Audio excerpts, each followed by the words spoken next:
Just leaving work, it's time to go race some bikes. Guys, The Spoked Show. That's the name of the channel going forward. This is the first video on the official, newly named channel. We're jumping right into the action. Super hot day, 103 degrees before the race. And Wally and I, Micah wasn't there, but him and I kind of powwowed before. I told him that I was going to focus on the 3-4 race, which is immediately after this race. And so he said, hey, cool, let's maybe throw an attack out halfway through the race and see what happens. My plan was to sit in for the field sprint. But I actually got some audio from Wally, and so we'll let him explain what he was thinking. Yeah, Chris Downey attacked pretty quickly there, and I followed, I think along with Kevin Spiegel, putting in a big effort. So this was a great move by Wally. He saw something go up the road, and he followed it, got a free ride. And I'll speed it up here. What happens next was really surprising to me, especially after we had just talked before the race. But Wally saw an opportunity and took it. Once again, I'll pass it off to him on this section.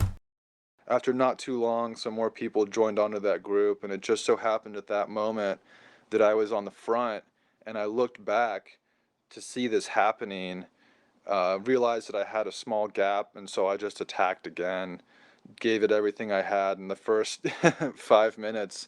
But it worked, you know. I opened up a half a lap gap pretty quickly. Spoiler alert, Wally ends up staying away. Even in the heat, he made it happen. Oh, there's gonna blow dry in your mouth. You guys, I can't describe how hot it was. It was just brutal. I'm not chasing my teammate, bro. It's all you, Downey. Yeah, so after a little bit, there was a little chase group that formed. I definitely wasn't about to chase my teammate.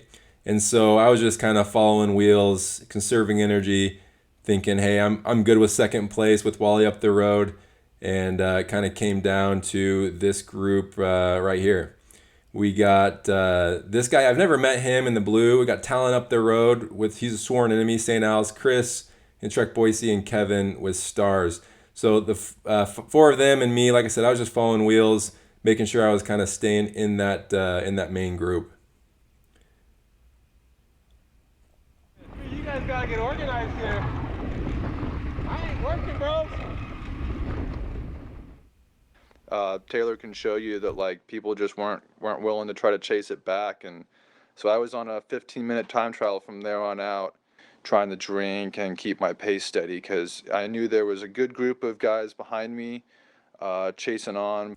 To Wally's point, these guys could have brought it back if they got organized, but they just didn't. It definitely helped me to have some fans out there. I had my family and a few friends cheering me on, so that was a major boost every time I came around. It was just like, you know, some more tailwind in the sails, which helped.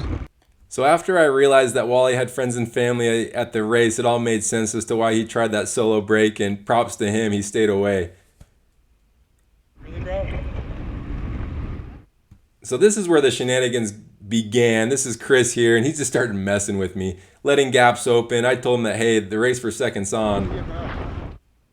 And so he would let gaps open. Every time he did, I'd let it open, and then I'd make sure it hurt for him to get back on just as much as it did for me. I wasn't trying to use as much energy as I did, but he kept opening the gaps, and I definitely was racing for second. So right here, same thing, coming around the corner, he lets this huge gap open, and not only that, then he comes in and pinches me on the shoulder. So I give him a little comment. I will say Chris is a friend of mine, so I know he can take it. Because Chris left that big gap open, I did have to bridge up here to Talon. And by the way, shout out to this guy, sworn enemy, St. Al's, but this guy, he's catting up to Cat 3, and I think he got just enough points in these races today to cat up. So congrats to him, super strong rider. He was on the front most of the day, and I knew that. So I cracked open the sprint a little early on the back straight going into the tailwind to create enough separation. Once I saw that he wasn't going to follow that, I did back down. I'm actually going to pass it over to Greg.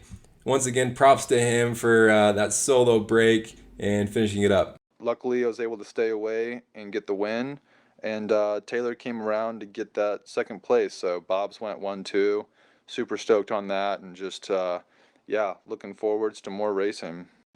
Just want to give a special shout out to my family and friends that came out to cheer everybody on the other night. It was really great having them out there, and I hope everybody appreciated it. Yeah, so Greg went 1, I went 2. Fun race. We're going to do a little 2-for-1 here. We got the Cat 3-4 race coming up.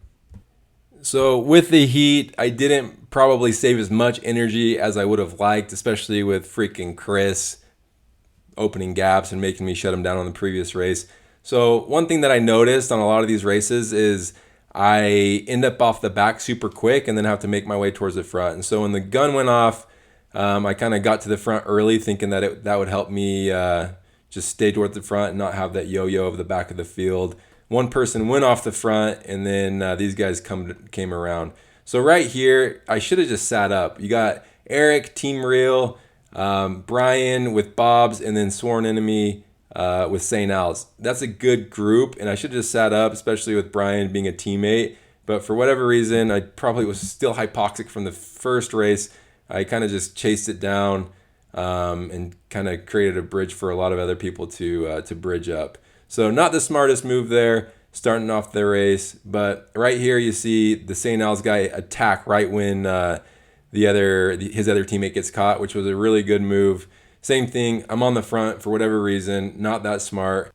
This race turned into Bloods versus Crips, aka St. Al's versus Bob's, throwing out attacks, countering one another. And this is what you have here. One of the Bob's guys goes out off the front, and to be honest, I can't remember if someone's up the road or not that he's trying to bridge up to, but there was a whole lot of this for the first half of the race. Until this point right here, you see the St. Al's guy throw an attack going into the tailwind, and then you got Brian following that move. And spoiler alert, once again, that was the move of the race. We're about halfway through. Those two, Brian ends up bridging up to that St. Al's rider, and that was kind of it. The rest of the field was happy to sit in. There was still quite a few Bob's guys in the front, and I think 3 or 4 St. Al's guys. About 7 minutes later or so, everybody's kind of just noodling. I mean, the most represented teams, the Bloods and the Crips, both had a person up the road, so no one was super motivated to chase that back.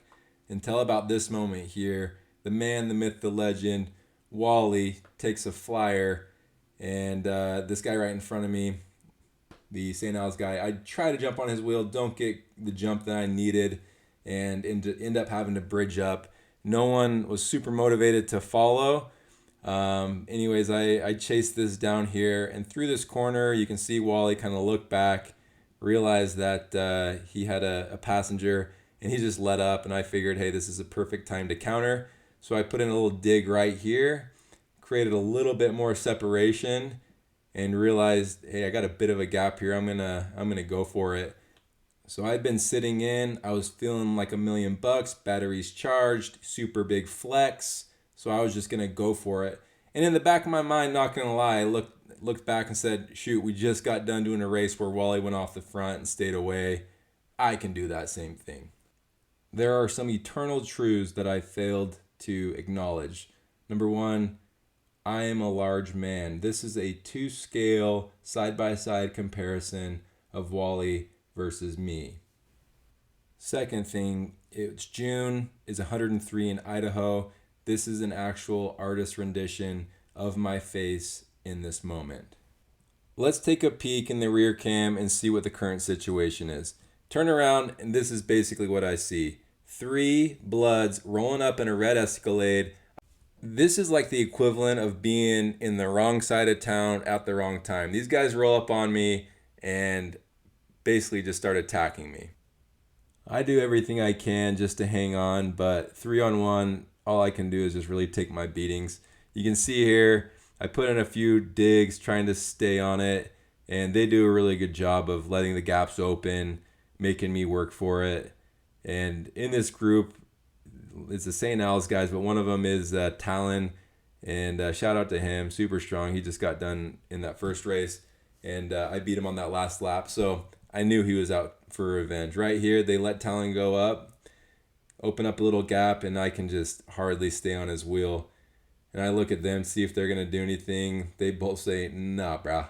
And so, same thing, try to put in a little dig here, and I just got nothing. This is when really it's like a horse you just got to put out of its misery. I was totally cooked, and basically it was kind of race done at this point.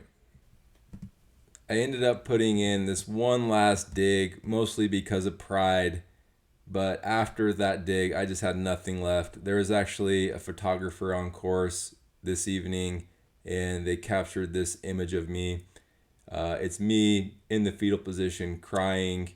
That is absolutely how I felt. And I mean, this is when you know your race is over. You pull out the water bottle, you look at these gang members that just completely beat you up, and you roll in for like 6th place. This is a really interesting time in a race. You're completely shelled. The field is far enough back to where they're not going to catch you, but you got to keep pedaling to finish. And it's a really good time for self-reflection. So in this moment, I looked at myself and said, "Self, why are you the way that you are?" And I realized that there's only one person to blame, and that is Wally. Wally gave me this false sense of hope that I could solo bridge or at least break away for 3rd. And it's not even Wally. You know what it is? It's Wally's mustache. That thing is so majestic and it's mesmerizing, and it just makes you do crazy things. As I take this last lap of shame for, like I said, 6th place or so, I did want to mention I'm super stoked. Twilight Crit is this Saturday, like 4 days away here in Boise. It's a national crit race. So, I mean, a lot of the big hitters like Legion and stuff are going to be in that race. Obviously, I'm going to be doing the 4-5 race, but super stoked. I'm going to try to release a video on that as soon as I can. So keep an eye out. As always, guys, thanks for watching, and we'll see you next time.